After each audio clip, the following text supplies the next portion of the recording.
po ang Panginoon sa buhay namin mag-asawa.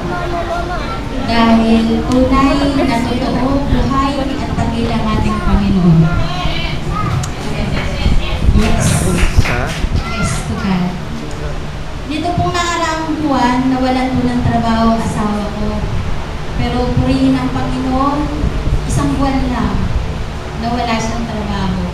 Ibinigay kaagad ng Panginoon ang trabaho na mas maganda pa.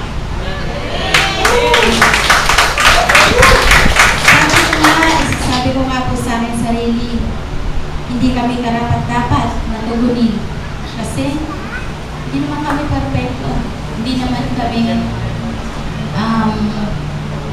mabuting anak para sa Kanya. Pero pag pala ang desire ng puso natin ay sumunod sa Kanya, nais natin na maparangalan siya sa pamamagitan ng paghayo, pagbabasa ng Biblia, pagpapalo out, ang Panginoon hindi natutulog.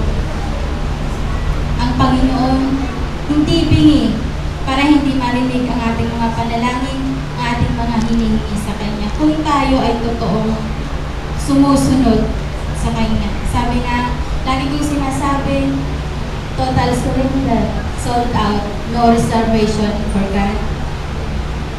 Nung kung nag-a-apply pa lang ng trabaho ng asawa ko, ang daming pagsubok na dumating sa buhay namin. Unang-una na po doon ang financial. Nakapasa na siya sa medical niya. Sabi, pwede na mag-umpisa sa trabaho, pero ang kaaway gumagawa talaga ng paraan para hindi makapasok ng trabaho ng asawa ko. Sabi sa kanya, pumalik ka ulit doon sa ospital na pinag-medikalan mo kasi may nakita, may problema. Balik siya doon. Pera ulit ang kailangan. So, kailangan ng pera ulit. Pero, mabuti ang Diyos. Kasi, meron siyang mga kaibigan na handang tumulong sa Kanya para masuportahan lahat ng pangangailangan niya sa pagpapamedical pa lang. Nung nasa pangalawang pamedical siya, wala na siyang pera. Tumawag siya sa akin, gutom na ako. Wala na akong pera, pamasahin na lang ang natitira sa akin. Pero, sabi ko nga paulit-ulit, mabuti ang Diyos natin. Habang nasa labas daw siya, may nakita siyang kamag-anak niya, galing ng ibang bansa. Inaya siyang kumain sa labas, sa Jollibee, nag-Jollibee sila. Pagkatapos noon, hindi lang siya pinakain. Binigyan pa siya ng pera. So, di ba? Nakakatawa sa Diyos natin.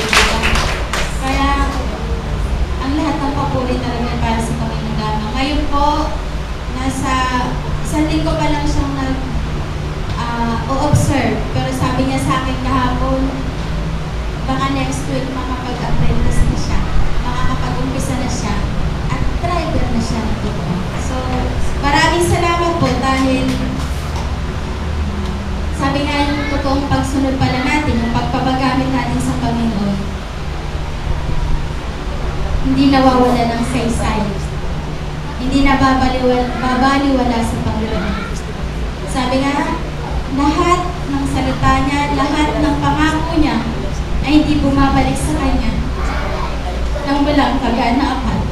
So, yun lang po. Maraming salamat. Kung gusto po natin maranasan ang lahat ng yun, maging totoo lang po tayo sa Kanya. Sumunod po tayo sa Kanya kung yung inuutos ng atin. Unang-una po doon ay yung paghahayo, yung pagbibigay ng kaluluwa, paghahandog ng kaluluwa para sa Kanya. So, yun lang po. Purihin ng Panginoon sa kalapit